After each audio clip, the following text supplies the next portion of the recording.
Welcome, welcome, everyone. Thank you for being here.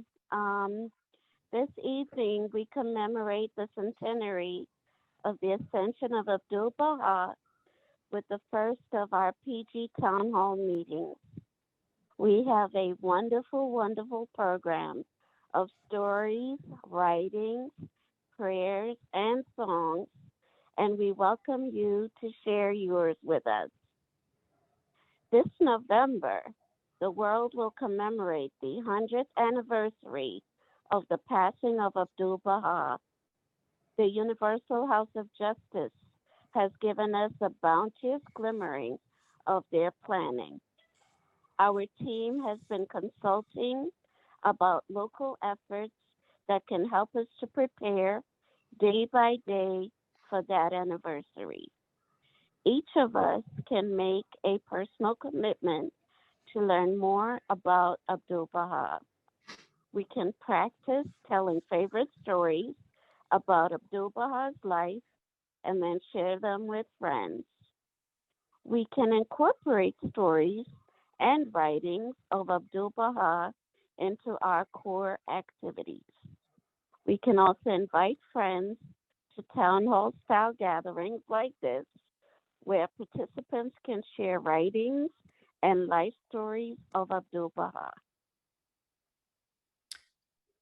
Tonight is the first of these envisioned town hall meetings, and the scope of the stories that we're going to share cover the time from Abdu'l-Bahá's birth in 1844 through 9 years of his life until the exile to Baghdad, their arrival in Baghdad in 1853.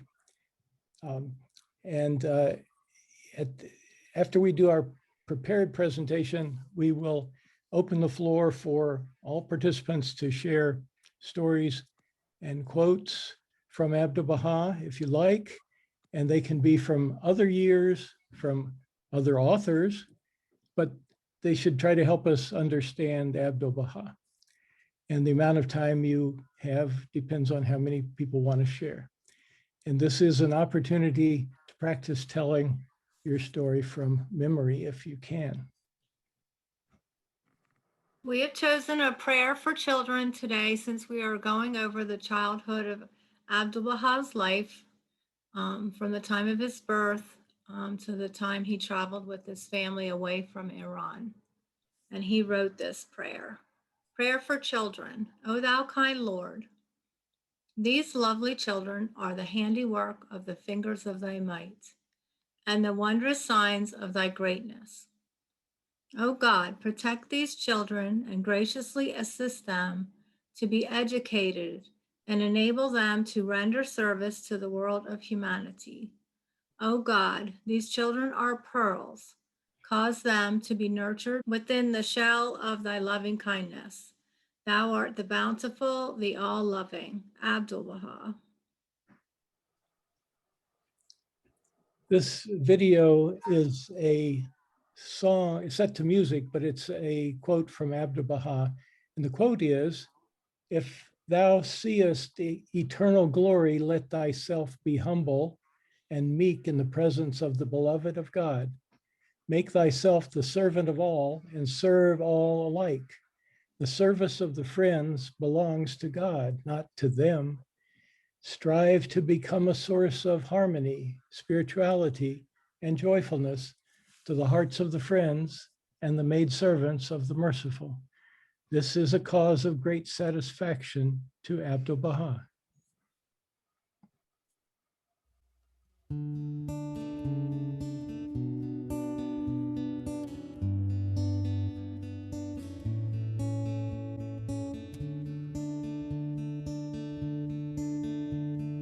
If thou seekest eternal glory, let thyself be humble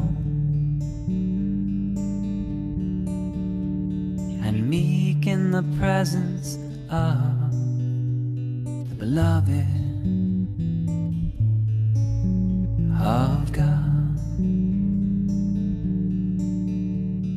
Make myself the servant of all, and serve all alike, and serve all alike.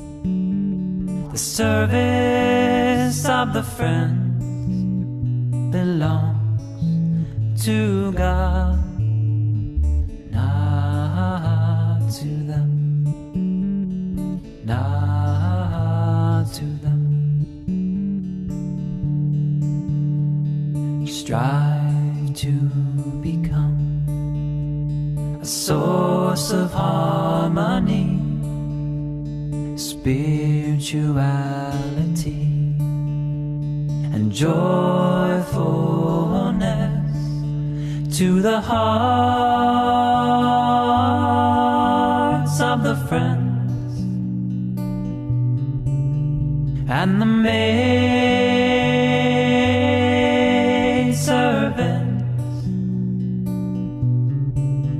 of the merciful.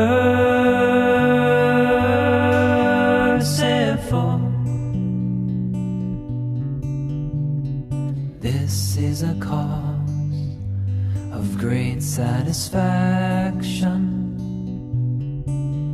to Abdu'l-Bahá, to Abdu'l-Bahá, to Abdu'l-Bahá, to Abdu'l-Bahá, to Abdu'l-Bahá, to Abdu'l-Bahá.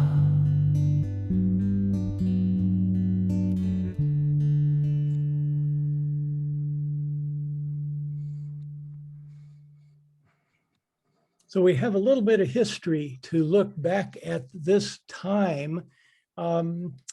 We'll hear later what's going on in Iran at this time, but what's going on in the United States.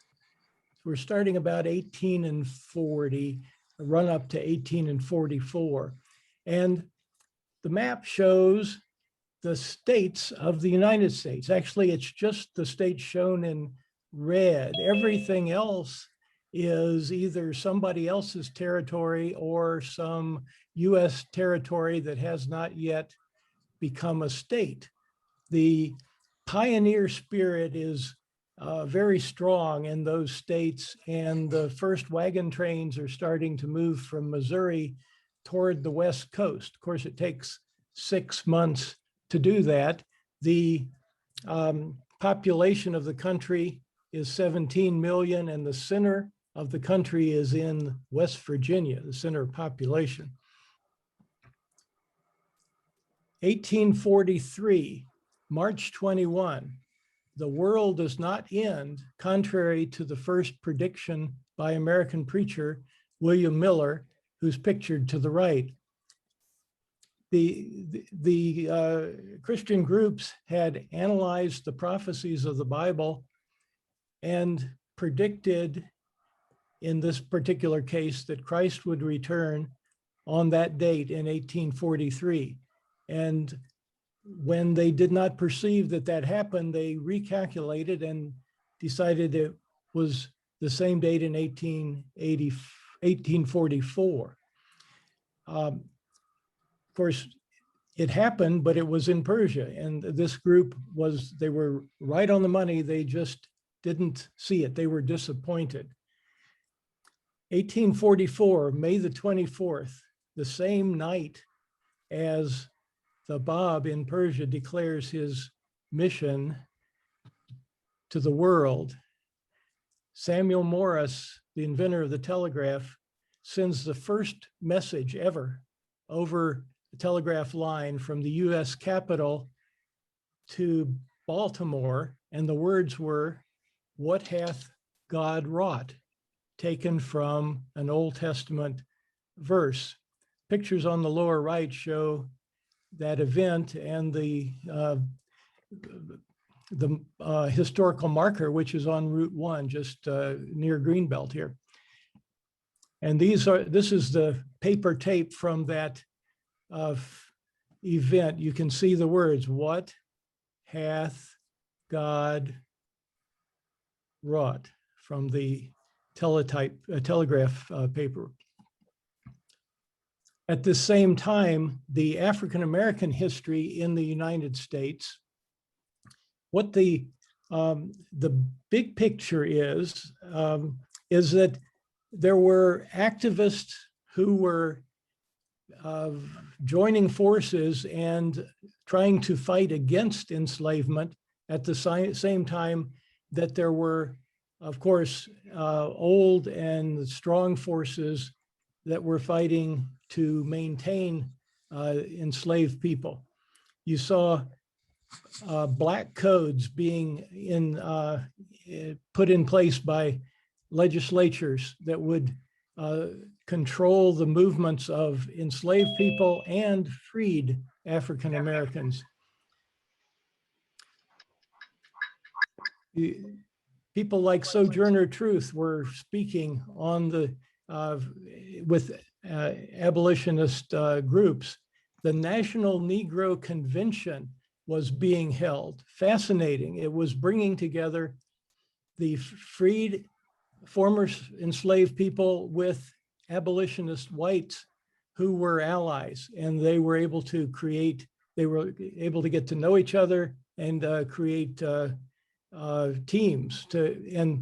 On the right is pictured William Still, the father of the Underground Railroad, who was that institution was able to free 60 enslaved people per month, bringing them from the south to the north.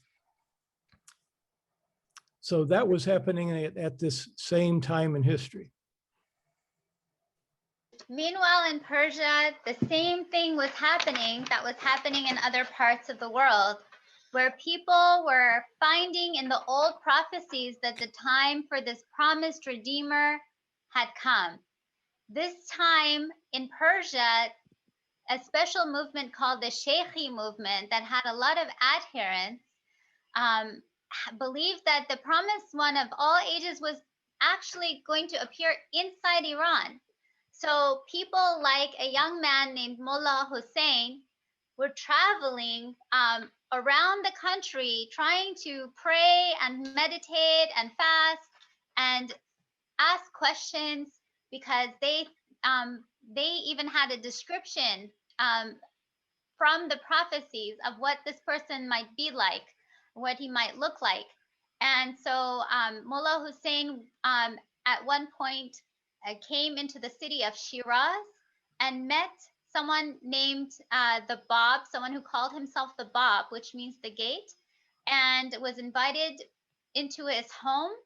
And there he actually was told by the Bab that all of these things that he sought in the promised one were manifest in him, in the Bab.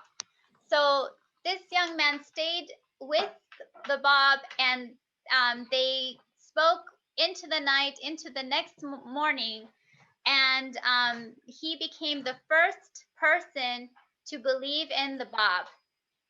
Later on, during his ministry, the Bab said of himself, of his mission, I am the promised one. I am the one whose name you have for 1,000 years invoked, at whose mention you have risen, whose advent you have longed to witness, and the hour of whose revelation you have prayed God to hasten. Yeah. Okay. At midnight on that same night that the Bab revealed his mission to Mullah Hussein in Shiraz, a baby was born in Tehran. Baha'u'llah, in honor of his own father, named his newborn son Abbas. Later on, Abbas chose to call himself Abdu'l-Bahá, the servant of Baha, and through his life of service to humanity, became known as the living embodiment and exemplar of Baha'u'llah's teaching. Abdu'l-Bahā's mother's name was Asiya Khanum and was known as Nawwab. His grandfather was a minister of the court of the king, had served as governor of to Providence. They were a very wealthy family descended from an old dynasty of Persia as well as from Zoroaster. Soon after Abdu'l-Bahā's birth, his father, Baha'u'llah, received a letter from the Bab, whose claim he instantly acknowledged, becoming one of the Bab's earliest and most able promoters. We have some stories from Abdu'l-Bahā's earliest years. So this story happens when Abdu'l-Bahá is perhaps 7 or 8 years old. As you've heard, his father was very wealthy. He owned property, homes, actually towns, a lot of area. And he had a lot of resources, including large herds of sheep. And the story says that one day, Abdu'l-Bahá was sent to spend the day with the shepherds who were looking after some of Baha'u'llah's sheep. And the shepherds entertained him during the day, including a meal. And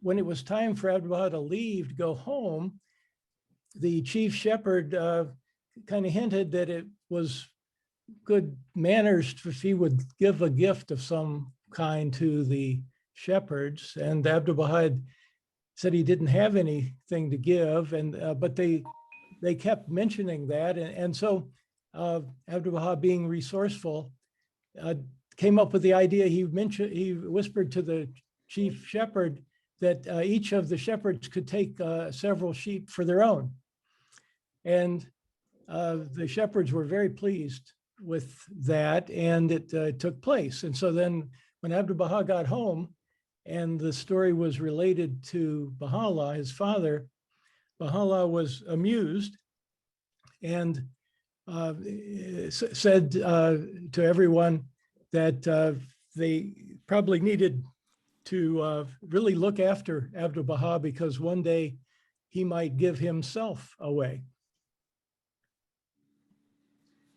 Another story from about the same time, about the same age. So think of Abdu'l-Bahá as being maybe 5, 6, 7, 8 years old enough to clearly remember this story, which he told many years later. And it involves Tahirih. Tahirih, whose title was the Pure One, was one of the 18 letters of the living who were the first to find the Bab on their own. Like Farnaz told about Mullah Hussein finding the Bab, he was the first, but Tahirih was also one of the first of the 18. And she was a distinguished scholar on her own right. Her father was a scholar, and she learned from listening to his debate in the home. And she was a poet and very, very capable. And because she was an early Babi, follower of the Bab, she was persecuted by the authorities. And at the time of this story, she was under house arrest in a home in Tehran, and Baha'u'llah's home was also in Tehran, and Baha'u'llah was able to bring her to his home on occasion. And this story happens during one of those visits. So she's visiting in the home of Baha'u'llah, and she is on one side of a curtain where the women were, and Abdu'l-Bahá was with her and sitting on her lap because he was a little guy. And they were talking. They were, but they were also listening to the conversation on the other side of the curtain, which was Baha'u'llah and his guest, Vahid, the great Vahid, who had been the Shah's advisor.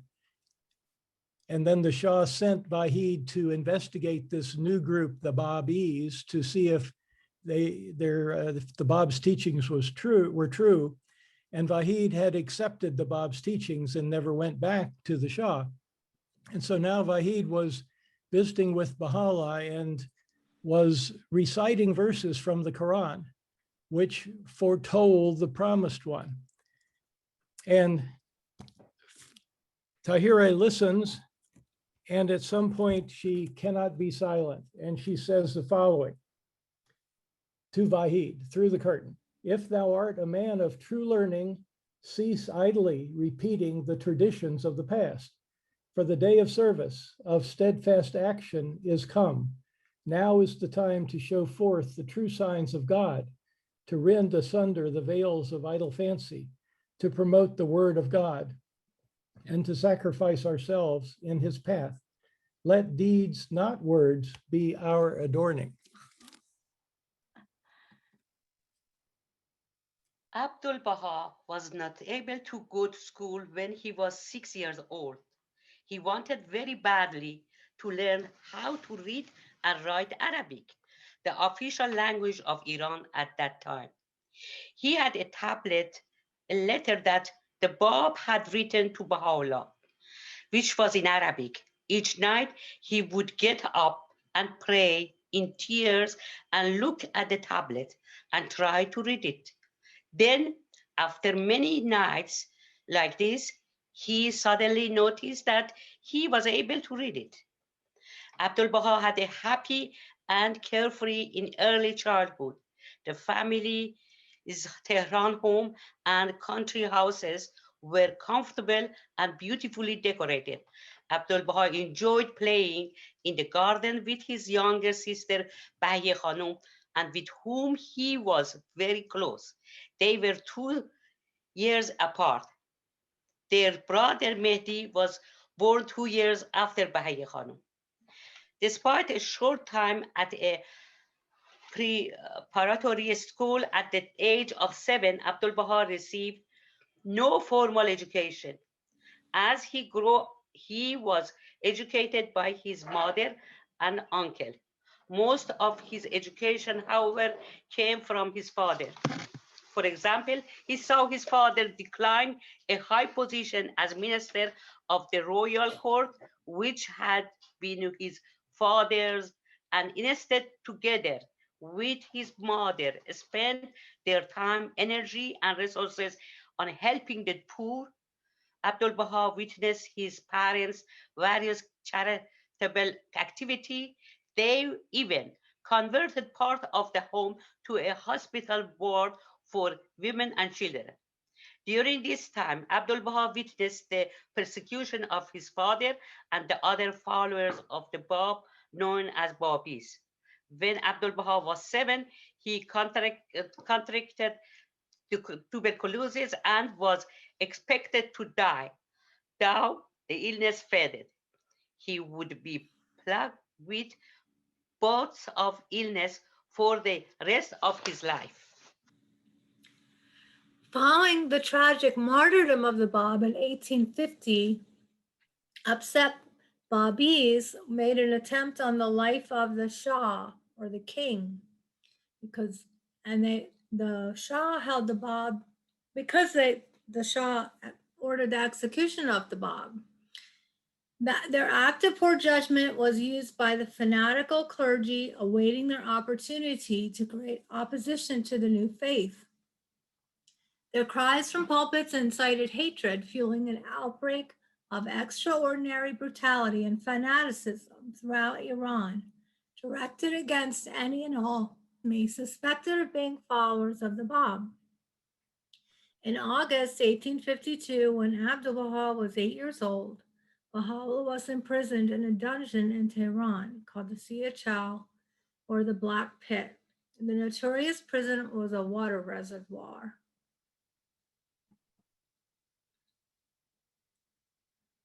During the time of this imprisonment, Baha'u'llah had a mystical experience which made him aware that he was the one promised by the Bab, destined to become the world redeemer. Baha'u'llah has left for us, in his own words, an account of that transcendent, soul-transforming experience which took place in the Sia Chow. One night, in a dream, these exalted words were heard on every side. Verily, we shall render thee victorious by thyself and by thy pen. Grieve thou not for that which hath befallen thee, neither be thou afraid, for thou art in safety. Ere long will God raise up the treasures of the earth, men who will aid thee through thyself and through thy name, wherewith God hath revived the hearts of such as have recognized him. He did not make this prophecy to himself known for 10 more years. As Rose mentioned, uh, the memorable event in Abdu'l-Bahá's childhood, the imprisonment of his father in 15 August 1852. Baha'u'llah had nothing to do with this attempt, yet the mere fact that he was a prominent Babi was sufficient to imprison him. The results for the family were catastrophic. Despite their high social position, their house was locked and they were reduced to poverty.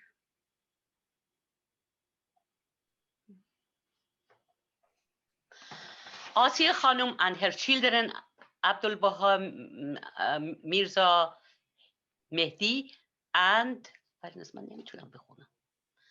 Mirza Mehdi and Baha'i Khanum were in their town mansion when a servant burst in, anguished, breathless. The master, he is arrested. Then the roar of the approaching mob reached them. Baha'u'llah's home was plundered with the help of a relative. Asiya Khanum obtained 2 small rooms near the prison for the family to live. From her, she was able, with the help of the same relative, to get food to Baha'u'llah in the prison. Baha'u'llah was kept in the Siyachal for 4 months. Abdu'l-Bahá, grieving at this cruel separation, asked to be taken to the dungeon. It was some other memory that Abdu'l-Bahá had. He wanted to see his father, so he visited to the dungeon where his father and a number of other Babis were held. Affect itself deeply in Abdu'l-Bahá memory. He mentioned, we entered a small, narrow doorway and went down 2 steps, but beyond those one could see nothing. In the middle of the stairway, all of a sudden, we heard his blessed voice, Baha'u'llah, do not bring him in here. And so they took me back. We sat outside waiting for the prisoners to be let out. Suddenly, they brought the blessed perfection, Baha'u'llah, out of the dungeon. He was chained to several others. What a chain! It was very heavy. A chain was on the shoulder that almost 50 pounds. The prisoner could only move it along with great difficulty because the chain was connected to their legs. Sad and heart-rending it was. So there was a servant who took Abdu'l-Bahá to see his father in the Siyachal. That servant's name was Esfandiar. He was from Ethiopia in Africa. The story of Esfandiar is related to our theme this evening because at the time that Baha'u'llah's father died, he had many servants who were Africans who were slaves in the country. And Baha'u'llah abhorred slavery. And slavery in Iran did not end until the 1920s. So even though it had been abolished in Europe, in England, in 1833, the slave trade had been abolished earlier, but there was still slavery in Iran. So at his father's passing, Baha'u'llah was able to and freed all of the slaves of the household. And he told them that you are free to go. And if any of you want to remain in the household, you're free to stay. But of course, under very different conditions, you can stay employed by the household. And the only one who chose to stay was Esfandiar. Esfandiar loved this family so much, and he was such a person of such character. Abdu'l-Bahá has mentioned him many times, especially when he came on a trip to America. Abdu'l-Bahá described him in the following way. If a perfect man could be found in the world, that man was Esfandiar. He was the essence of love, radiant with sanctity and perfection, luminous with light. Whenever I think of Esfandiar, I am moved to tears, although he passed away 50 years ago. He was a faithful servant of Baha'u'llah and was entrusted with his secrets. Now, this being entrusted with the secrets of Baha'u'llah was not lost on the enemies of the Baha'i, of the faith at that time in Iran. When the family was away from Baha'u'llah, when Baha'u'llah was in prison, the enemies of the Babis were trying to find something to pin on Baha'u'llah. And they did not have any evidence of any wrongdoing, but they were still trying to find some evidence, and so they were looking for Esfandiar. And so they had dispatched something like 150 policemen throughout the city to find him. And one night, the family heard a knock at the door. When she answered the door, the mother of Abdu'l-Bahá, Nawab, or Asiya Khanum, found Esfandiar standing there. And Nawab said, "What are you doing here, Esfandiar? Don't you know there's 150 police officers out for you, looking for you, and they will capture you and torture you if they find you?" And Esfandiar said, "Actually, I cannot leave the city. I still owe money to people. I have debts to pay off for many people in the market, and I am not comfortable to leave the town until I've paid off my debts." So this is the kind of faithfulness that Esfandiar manifested, that the family witnessed, and Abdu'l-Bahá witnessed growing up. So he tells the story of Esfandiar. Even in broad daylight, he would walk the streets and pay off his debts before he was able to leave the town, before he left to safety. Another story about Abdu'l-Bahá when was little. He said that we lost all the position. His mother had sent one day to his aunt's house for a little money to buy food for the family. 60 years later, Abdu'l-Bahá remembered, on my way home, someone recognized me and shouted, "There is a Babi." Whereupon the children in the street chased me. I found refuge in the entrance to a house. There I stayed until nightfall. And when I came out, I was once again pursued by the children, who kept yelling at me and pelted me with stones. When I reached home, I was exhausted. Mother wanted to know what had happened to me. I could not utter a word and collapsed. In December 1852, Baha'u'llah was released from prison after 4 months. Almost immediately, he was banished from Iran with his family. They were never to see their native land again. On the trek to Baghdad, Abdu'l-Bahá suffered frostbite and grieved over the separation from his baby brother Mehdi, who was not well enough to make the grueling journey. So this is the end of our prepared program, and now we are going to open the floor and invite any and all participants to share stories, quotes, that they may have brought, that you may have brought, these can be from other years, other authors, but should help us better understand Abdu'l-Bahá. And your amount of time will depend on how many are want to speak. And we encourage telling stories from memory. So I'm not sure of the timing of this story, but it's one that actually my sister has mentioned a few times. And since she is a cook, I think it was during the journey to Baghdad that Abdu'l-Bahā's mother had scrounged together, worked very hard to bring together all of the ingredients to make a cake for the group.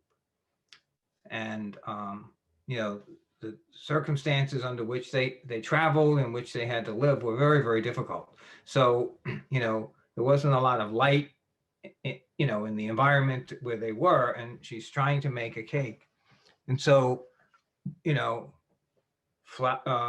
salt and sugar sitting in an open bowl look similar. And in the dim light that she was working in, she grabbed the salt instead of the sugar. And so she made this cake with salt instead of sugar. And she served it unknowingly, you know, to the group. Of course, it had really disastrous results because that much salt in something would be somewhat caustic. And it did indeed, you know, burn their throats and lips, and you know, Abdu'l-Bahá suffered some of that discomfort from eating this, and the amount of water that they had available was minimal as well. So you can imagine, you know, what would have been a little bit of a teeny celebration in this difficult circumstance just added to their suffering. It's just an example of what they had to endure during this period. So, you know, the family went from not relative ease, but significant ease in the early days, because Baha'u'llah came from a very wealthy family, influential in the government. He could have been a minister had he chosen to follow in the footsteps of his family. But he had a different destiny. And as a result, you know, of that choice, you know, he suffered these kinds of things. And of course, Abdu'l-Bahá was there literally from the beginning, because he was born on the day of the announcement of this new age with the declaration of the Bab. So I just found that story, I've heard it a couple of times, and each time it's more amazing, you know, that this, even trying to make a cake to make things a little bit easier, proved to be almost impossible, you know, under the circumstances that they were living in as they were, you know, traveling to Baghdad. And I think you heard this story that on the road that they were going to Baghdad, or they were in Baghdad, on the road, I think they didn't have anything to eat. And one time, mother give everybody a little bit flour on the hand until they eat, because they didn't have any bread or anything that make them, because they were hungry, the kids. So Abdu'l-Bahá talks about that flour that was eating. Many a story he has. I may share something that I from Abdu'l-Bahá. I heard that he was walking, I think he was in the Holy Land, and on the street, and he sees two guys really fighting, getting very physical, grabbing each other's arm and pulling each other. And he looks at them, they don't stop. And then he goes to them and says, you know, I'm so glad you two are working out. It's healthy to exercise together. it shows this, and they get very embarrassed and they realize, oh my God, what are we doing? They don't know who Abdu'l-Bahá is, but he, instead of saying something else, I'm thinking his kindness of he never want to put anybody down or whatever. His love to bring people together was very unique. That these people, these two guys stopped fighting immediately and realized what they're doing, and he walks by.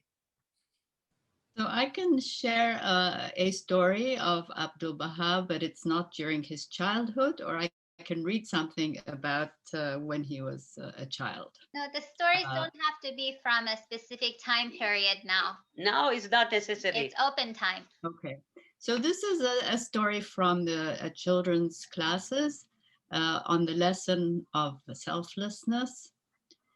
As we know, Abdu'l-Bahá was the exemplar of every human virtue to its utmost perfection. And we know that he always put the welfare of others ahead of his. He thought of others before he thought of himself. So this story is about a time when Abdu'l-Bahá was going to be entertaining the governor of the town, and his wife, Munira Khanum, prepared ahead of time. She thought that this was a special occasion, and Abdu'l-Bahá should have a better cloak, Abba, to wear for this occasion. So she bought fabric and took it to the tailor for it to be made into Abba for Abdu'l-Bahá. And the time approached, and Abdu'l-Bahá was looking around the house for his Abba, his old Abba, wondering where it is. And Munira Khanum tells him, here's the new Abba for you to wear for this occasion. This is more suitable. And he says, nothing was wrong with my old Abba. I am happy with my old cloak. And even if I needed a new cloak for this time, I think that you should take this back to the tailor, and then for the same amount of money, you can buy 4 new cloaks, simpler cloaks. And with these, I can have 1 for myself and 3 that I can give away to people who don't have money to purchase clothes, let alone to purchase food, let alone purchase clothes. So I can just imagine the joy and the radiance of Abdu'l-Bahá's face when he was contemplating, I'm going to have 1 and then 3 I can give away. So that story is used to illustrate Abdu'l-Bahá's selflessness. I have a question, not a story. So I've heard some stories about Abdu'l-Bahá and about Baha'u'llah, but I didn't hear too much about their Baha'u'llah's or Abdu'l-Bahá's grandfather. But did he die before Baha'u'llah left Iran, or what happened with him, and how did he relate to Abdu'l-Bahá, to Baha'u'llah's kind of following the Bab? Can I offer a story that might lend some perspective? So we have a story about the birth of Baha'u'llah, that when he was born, his father had a dream. His father then went and told this dream to a seer, and the seer tried to interpret the dream for him. I don't know if that explains it, because Baha'u'llah's father was never a follower of the Bab. It was Baha'u'llah who received a letter from someone, brought a letter to Baha'u'llah, and he recognized that this was from someone, he recognized the claim of the Bab as true. Like he said that this is true. But the story goes that his father, Baha'u'llah's father, had a dream that Baha'u'llah was in water, you know, in the sea, and all around him was his hair, like, and at the ends of all the strands of his hair were fish and sea creatures, like holding on to his hair, but they weren't harming him. They had all crowded around him, but they were not harming him. And I'm sure somebody else can tell the story much better and should offer additional information. You are right. But the interpretation after was the birthday of Baha'u'llah. yeah, after his birth. So thank you. So in his story, I don't know if there's any more to the dream, but the seer says, this dream means that your son is going to be a great personage, that he will that many will arise against him, but he will be able to be victorious over all of them. No one will be able to harm him. Did his father die before he left? Yes. I believe that Baha'u'llah's father died in 1838, and Baha'u'llah, he wished to be buried in Iraq, in Baghdad, in the holy city that are there in that area, and Baha'u'llah took his body there for the burial. So Baha'u'llah had been to Baghdad before, in that area. Yeah. So he practically one of the reasons why he was expelled from Iran is they could do it because his father was already gone in his power to keep his son. I think it's the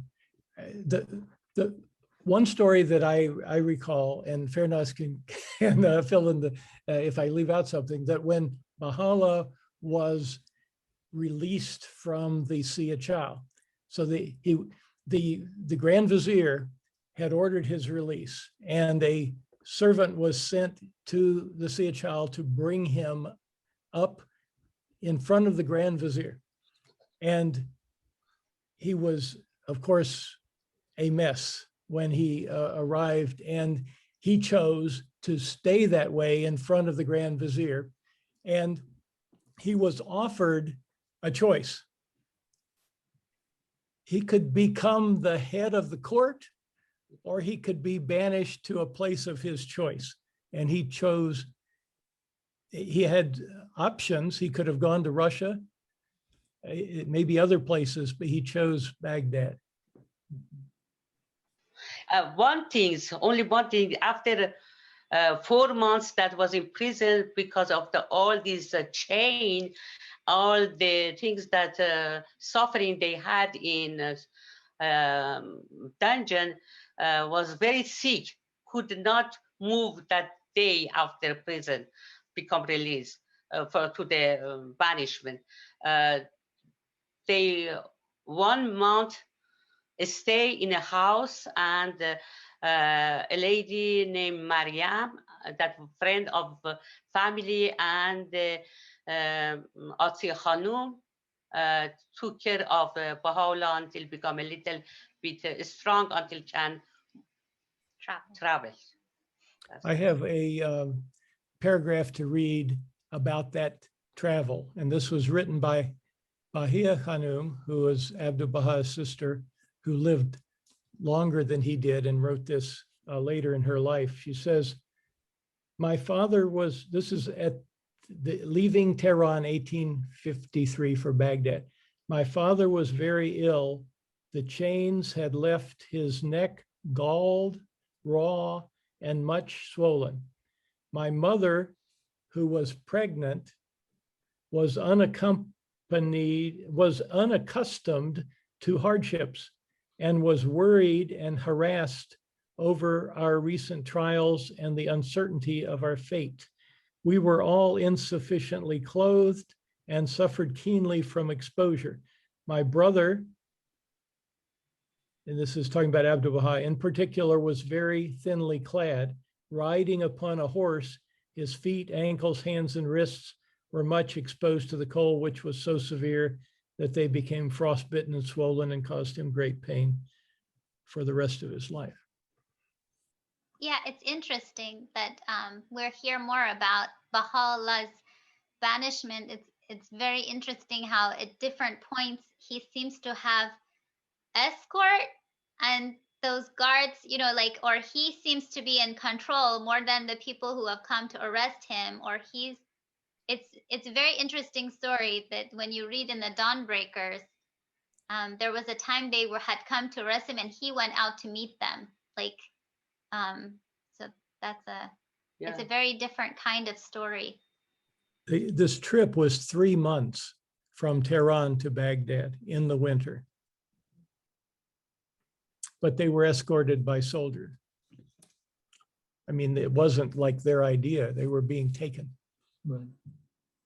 So my conclusion is that Abdu'l-Bahá did not basically meet his grandfather. Right. Okay. Thank you. Two other little tidbits about Abdu'l-Bahá. From what I understand, so help me clarify this if people are more familiar, but Baha'u'llah referred to his son, his oldest son, from childhood as the master. So I don't know at what age that started, but he was a child and he referred to him as the master.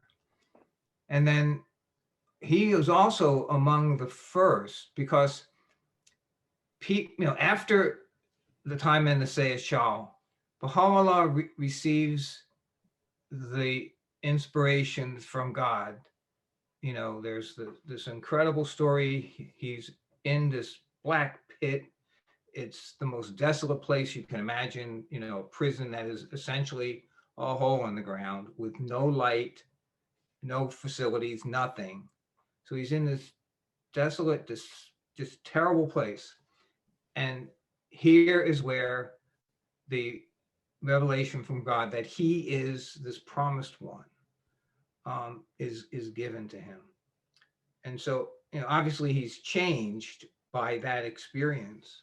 And many who met him after that had intuition that he wasn't the same. There's something going on with this individual now. And Abdu'l-Bahá was among the first, from what I understand, at 9 years old, to recognize Baha'u'llah's station.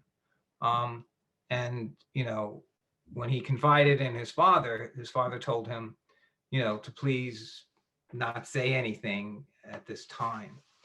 So, it points to his, his spiritual attentiveness, intuitiveness as well. I feel like there's some reference that says that Abdu'l-Bahá was the first believer in his father. That's what I thought I heard, but I didn't want to say that. I wasn't certain that was true, but I know he was among the earliest to recognize him. Right. I mean, it would be hard to say.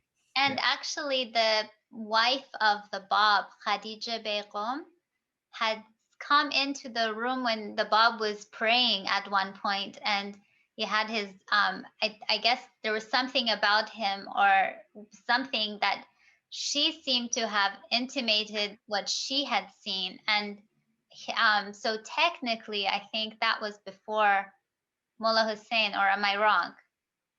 Maybe I'm wrong. Before Mullah Hussein. So technically, I think the wife of the Bab was first. First to Bab, not to Bab. To recognize the Bab. Yeah, and she become the condition, the حالش که خورده بد میشه. Did she faint or something? No, she feared that something very strange happened. I don't know, was the light or what was happened, and Bob was praying. So, and Bob said, this condition that you saw, because Bob noticed that she saw and said, don't say anything to anybody about me. So yeah. And even the letters of the living, we heard that they were supposed to find the Bab on their own. The Bab told Mullah Hussein not to share what he had found with his fellow students. Yeah, I just wanted to share with you something from Abdu'l-Bahá by Hassan Baluzi, relating to that, what you were talking about, that he was the first to believe, that Abdu'l-Bahá was the first to believe in his father. And what it states here is that we are told that Abdu'l-Bahá was conscious of the station of his beloved father. His attitudes towards Baha'u'llah was not merely that of a son to his father. It expressed a higher devotion, a worthier obedience. The Bab states that the first one to believe in a manifestation of God is the essence of the achievement of the preceding dispensation. And so Abdu'l-Bahá, the first to believe with his whole being in the mission of his father, was the most eminent representative of the virtues called forth by the Bab. Thank you. Thank Thank you. you. Maha. Yeah, that also clarifies why we call Mullah Hussein the first believer, because regardless of what she may have thought she saw, we don't have the same description of the wife of the Bab that we have of the conversation that took place and with Yeah. the Bab. So one cannot say. Yeah. That she was. So shall we close this program, which is not closing, but transitioning to the memorial for Mr. Arbab, which has just begun at the National Center.